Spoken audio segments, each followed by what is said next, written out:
दोस्तों क्या आप जानते हैं कि किन्नर ताली क्यों बजाते हैं? अगर नहीं तो चलिए इस वीडियो में जान लेते हैं।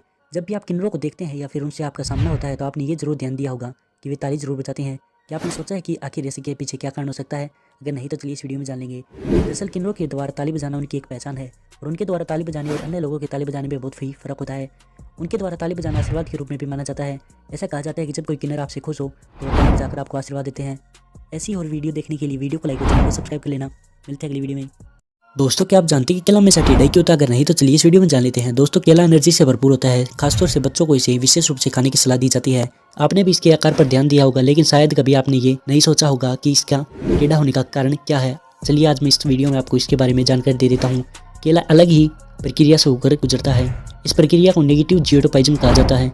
इसे आसान शब्दों में पेड़ों की सूरज की तरफ बढ़ने की प्रवृत्ति कहते हैं। शुरुआत में तो यह फल जमीन की तरफ बढ़ता है, लेकिन बाद में नेगेटिव जियोटोपाइज्म की प्रवृत्ति के कारण जमीन की बजाय सूर्य की तरफ बढ़ने की कोशिश करता है। इसमें गुरुत्वाकर्षण इसके विपरीत काम करता है, जिसके कारण केला टेढ़ा हो जाता है। ये इन्फॉर्मेशन आपको कैसी लगी कमेंट में जरूर बताना और ऐसी आने वाली वीडियो के लिए चैनल को सब्सक्राइब कर। दोस्तों क्या आप जानते हैं गरीब के लोग सबकी बोझाई का क्या अर्थ होता है? अगर नहीं तो चलिए इस वीडियो में जान लेते हैं। दोस्तों यहाँ बोझाई का मतलब भाभी से है। इस कहावत का सीधा सा अर्थ यह है कि गरीब, निर्बल और सीधे साधे आदमी का हर कोई फायदा उठाता है, उसका हर कोई इस्तेमाल करता है और प्राय उसे हर जगह दबाया जाता है। मुझे ये नहीं पता कि यह प्रथा कब से और क्यों चली आ रही है और कब तक चलती रहेगी। हमारे समाज में किसी बड़े आदमी की संस्कारहीन, गुणहीन, चरित्रहीन बीवी को कोई भी भाभी कहने की हिम्मत नहीं करती और उन्हें सभी बहन जी, दीदी या मैम कहकर ही बुलाते हैं। लेकिन साधारण व्यक्ति की संस्कारवान, गुणवान और चरित्रवान पत्नी को भी सभी भाभी कहने में आनंदित महसूस करते हैं। इसे समझने के लिए एक और उदाहरण पेश करता हूँ। जब कोई जेब कतरा या छोटा चोर चोरी करते पकड़ा जाता है तो पुलिस उसे मारते हुए थाने ले जाती है और उसे थाने में भी बहुत ज्यादा कूट देती है। लेकिन जब कोई बड़ा घोटालेबाज या करोड़ों की ठगी करने वाला ठग को पुलिस पकड़ती है तो पुलिस वाले उन घोटालेबाज और ठगों को इस तरह मेहमान नवाजी करते हैं जैसे इसने देश की और जनता की सेवा कर दी है। इसलिए ही तो कहा जाता है कि गरीब की लुगाई सबकी बोझाई होती है। ऐसी और वीडियो देखने के लिए वीडियो को लाइक और चैनल को सब्सक्राइब कर लेना। मिलते हैं अगली वीडियो में।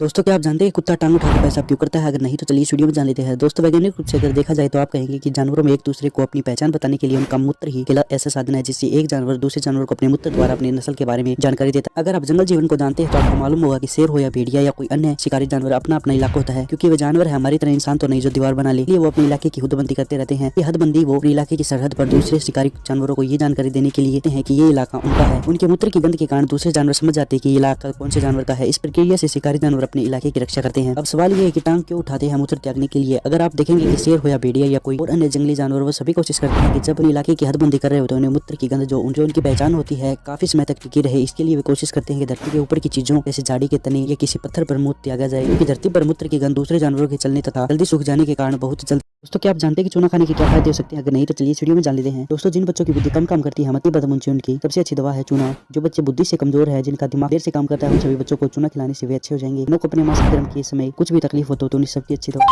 हमारे घर में जो माताएं हैं जिनकी उम्र 50 वर्ष से ऊपर हो चुकी है, उनका मासिक धर्म बंद हो गया है, उनकी सबसे अच्छी दवा है चूना। गेहूं के दाने के बराबर चूना हर दिन खाना, दाल में, लस्सी में, नहीं तो पानी में घोल कर पीना चाहिए। जब कोई माँ गर्भावस्था में है तो चूना उसे रोज खाना चाहिए, क्योंकि गर्भवती माँ को सबसे अच्छी कैल्शियम की जरूरत होती है। चूना कैल्शियम का सबसे बड़ा भंडार है। गर्भवती माँ को चूना खिलाने चाहिए, अनार के रस में। ऐसी और वीडियो देखने के लिए वीडियो को लाइक और चैनल को सब्सक्राइब। दोस्तों क्या आपको पता है कि ट्रेन से आपका फोन गिर जाए तो आप क्या करेंगे? अगर नहीं तो चलिए इस वीडियो में जान लेते हैं। क्या हो अगर आप ट्रेन में सफर कर रहे हो तो आपका स्मार्टफोन गिर जाए? वक्त आपके दिमाग में ये सब बातें आएंगी कि ट्रेन के अलार्म को खींच देंगे और ट्रेन रुक जाएगी। लेकिन ऐसा करना कानूनी अपराध है। ऐसा करने पर जुर्माना लग सकता है, उसे जेल भी जाना पड़ सकता है। यात्रियों को अक्सर इससे जुड़े कानूनों की जानकारी नहीं होती। कई बार यात्री मोबाइल गिरने की वजह से चैन को खींचकर रोक लेते हैं और उन्हें अपराध के रूप में आरपीएफ जेल में डाल देती है और उन पर जुर्माना भी लगा देती है। ऐसे में चलिए इस वीडियो में जान लेते हैं कि चैन कब और किस परिस्थिति में खींची जा सकती है। अगर आपका कोई सहयात्री या बच्चा छूट जाए तो ट्रेन चल पड़ी, दूसरा ट्रेन में आग लग जाए, तीसरा बुजुर्ग या दिव्यांग व्यक्ति को चढ़ने में वक्त लग रहा हो और ट्रेन चलना शुरू कर दे, और चौथा अचानक आपकी बोगी में किसी की तबीयत बिगड़ जाए। इस समय आप ट्रेन को चैन खींचकर रोक सकते हैं। अगर चलते ट्रेन से आपका फोन गिर जाए तो उसका मिलना 90% तय है। आपको बस इतना करना है कि मोबाइल के गिरते ही मोबाइल की ओर देखने की बजाय सामने के इलेक्ट्रिक पोल पर नंबर देखना है। अब आप आरपीएफ की हेल्पलाइन पर कॉल कर सकते हैं। उन्हें बताएं मोबाइल किन स्टेशन के बीच में और कितने नंबर इलेक्ट्रॉनिक पोस्ट के पास गिरा है। तो आपका मोबाइल ढूंढ देगी।